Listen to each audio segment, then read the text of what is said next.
Hi, I'm David Harbour. I play Chief Jim Hopper on Stranger Things, and today I've been asked to do Stranger Things fan theories on Reddit to discuss your fan theories. It is an open-ended show. Some of these theories may be close to the truth. They may be far away from the truth. I will offer my insight, what I think. So these are not spoilers. These will just be hypotheticals from my point of view.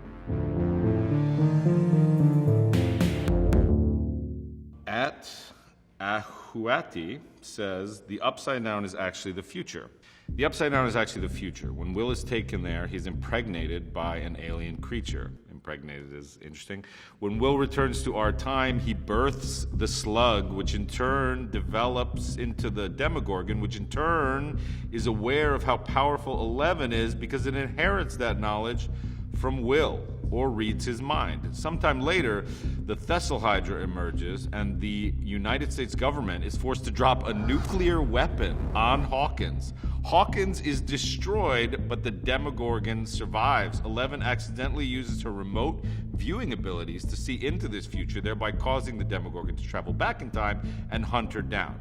It instead takes Will, thereby restarting the events we see in the show. Wow, I love this theory. This is crazy and insane. You know, this could be true. I mean, I like the idea of the Upside Down actually being the future. I personally don't know. I think that the Upside Down will be revealed to be a specific place or time. I don't know about the US government dropping a nuclear weapon on Hawkins because the Thessal Hydra emerges. I guess we would drop a nuclear weapon. I guess that would be like the weapon of choice if you're gonna fight some intergalactic monster. I like the idea that this character actually births the events and then restarts the events. This kind of, I think it's kind of like a time loop element that I think is very interesting, but I don't know how much of this is true. I mean, the one thing that you have hit on is that the Upside Down is something specific. It may be the future, it may be something else. It exists as a reflection of Hawkins. And so it has certain things, like the library. I mean, it has certain things in it that are Hawkins. Yeah, it's a very interesting theory. At Game Demon 24 asks, what is a Demogorgon? My theory on it comes from a scientific and evolutionary perspective. I believe that somewhere thousands upon thousands of years ago, humans did inhabit the Upside Down in a very similar incarnation to whatever humanity looked like at the time, until, that is, some natural disaster occurred in the Upside Down to make the atmosphere toxic. The Demogorgon is a descendant of human beings that evolved according to the toxic conditions of the Upside Down. We have Homo neanderthalis in both realms, then we turn to Homo sapiens in our realm, and Homo demogorgus in the Upside Down realm. I love this. I think it's amazing. I don't have any knowledge of this, and I think you're probably very far off.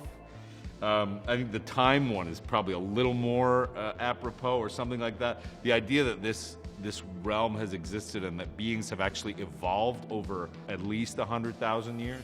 I feel like, why would it have emerged in 1983 in Indiana? I think that the Upside Down is more related to the specific events of this particular town, of this particular area. I don't think it's its own entity that has existed for a long period of time. I think it coincides with the idea of 11's powers opening this gate. But I think it's a really interesting theory, and I love it, and you should write your own show. At Convex thinks the source of the Upside Down is Terry Ives. If Elle, a powerful psychic, was strong enough to open the gate to the Upside Down, it seems plausible that if her mama is also a psychic, the intense grief of losing her baby could have caused her to unknowingly create a distorted reality of despair. Wow. One of the things that I think makes Star Wars so epic is not that there's just good and evil and a light side and a dark side, but the fact that Darth Vader says to Luke, I am your father, so that it becomes like a soap opera. Everyone's kind of interconnected.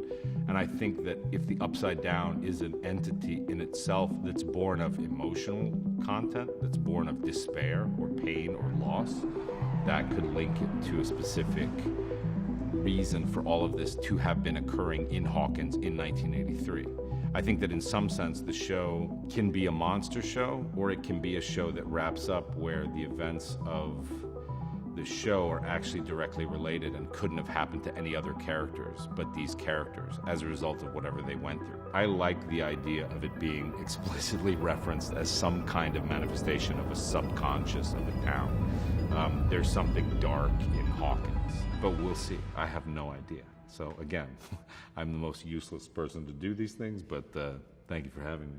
At Nelanaj 10, if Steve is Jean Ralphio's from Parks and Rec's real father, then Billy changed his name and became Chris Traeger from Parks and Rec. I haven't watched Parks and Rec. I'm sorry. I know it's hilarious. It looks hilarious, but I haven't seen it. So I do know that these two guys look alike, Steve and Jean Ralphio. I also, when I was 20 years old, looked a lot like Steve Harrington, and I'm not related to the character. At Aramez thinks Hopper's daughter is still alive. When it's showing the flashback of Hopper's daughter playing and she had her first cancer episode, does it look like she's freaking out?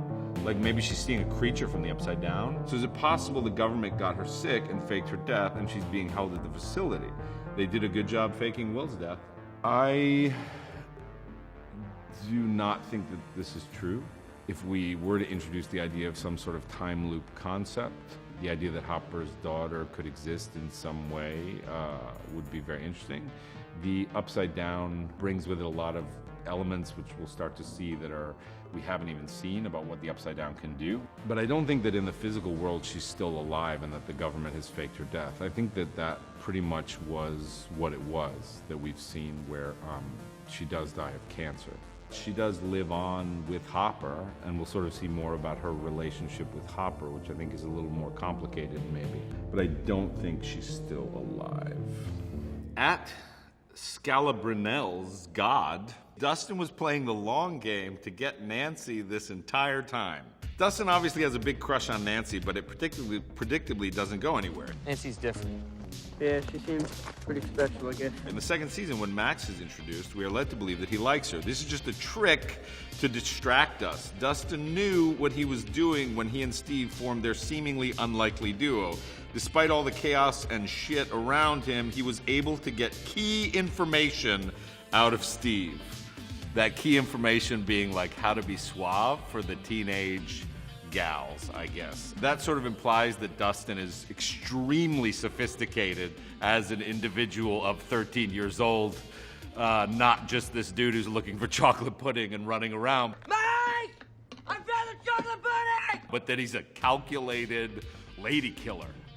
And just needs that little extra zhuzh from Steve about the Farrah Fawcett hairspray, and that's going to take him to the finish line with Nancy. The beginning of this was, I'm a bit drunk right now. Sorry if this has already been established and if I don't make sense. My memory of the first season is pretty spotty because I didn't rewatch it. We'll rewatch it because Dustin is dumber than you think. Don't do that, okay? Okay. At Halid thinks Murray is a Russian spy. He's the one character who frequently mentions Russia in the show. He drinks Russian vodka. In an ep called The Spy, he easily reads and manipulates Nance and Jonathan into hooking up. How was the pullout? When Nancy and Jonathan tell him the truth about Barb, he advises them to tell the public a watered-down version of events to make it more believable, almost as if he's experienced at spreading disinformation campaign.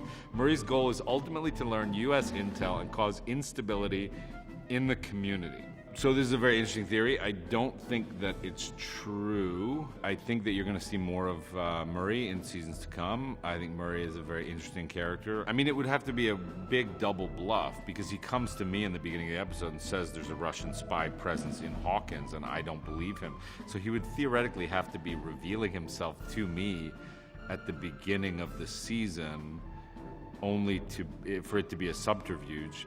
Again, that would be giving me a tremendous amount of credit that somehow I was like sort of onto it, and then he wanted to align himself with me to pretend that he wasn't it. I think that the Russian thing is sort of a funny conspiracy theory that Murray has, and he's a real just conspiracy theory nut. I think he is what he appears to be, but we'll see more of Murray in the future, and we'll get to investigate these things.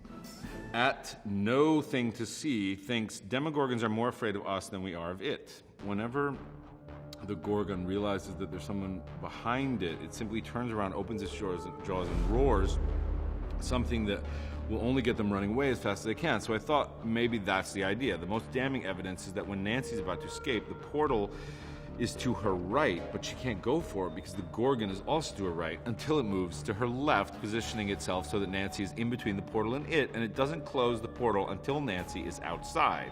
This makes me think that it is afraid. And if disturbed in the Upside Down, it will do its best to chase the offender out. However, it seems to disregard any sort of caution when attacking the bleeding victim, even attacking 3 very pissed teens armed with a spiked club. Yes, and one minorly bleeding barb on a diving board. I mean, I love this theory because it's the real, like, animal conservation environmentalist theory. The idea that, like, you know, we all are afraid of sharks, but they're just as afraid of us. I was in Antarctica pretty recently, and the interesting thing about the animals down there is that they have no interaction with humans, or very little interaction with humans, and they were very unafraid. So I think the reaction to being afraid of humans is a learned reaction from animals. I'm sorry. You ate my cat. So I don't think that it would exist for this Demogorgon being. And even as we see in season 2, the demo dogs, they again are pretty self-interested in just terms of eating and in terms of existing as animals. And the only thing that does transcend that is when the host is attacked, like when we are closing the actual gate and the Thessalhydra monster is threatened in some way, they all will forego food like Steven and Dustin and will run to help the hive mind sort of place to stop whatever's attacking it.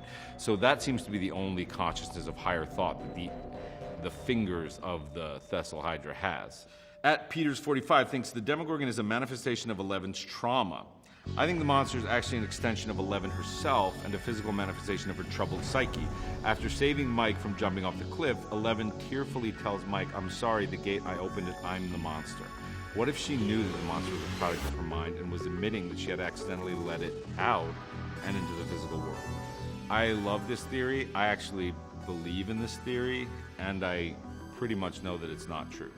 I thought that from the first season, from watching the first season, that Eleven, when she says I am the monster, that was some sort of weird foresight thing where she actually was the monster.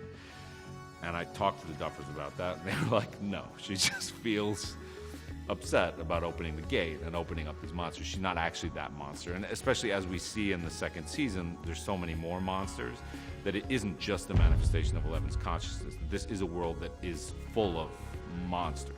I thought it was literal as well, but the fact that Eleven feels like she herself is a monster is very powerful, and it made me cry. So I love this theory. I think it's beautiful, but it's not true. No, Ellie, you're not the monster. So that's it. Fan theories on Reddit. They're all very interesting. You guys are very creative. Thank you very much for having me, and thanks for being fans of the show.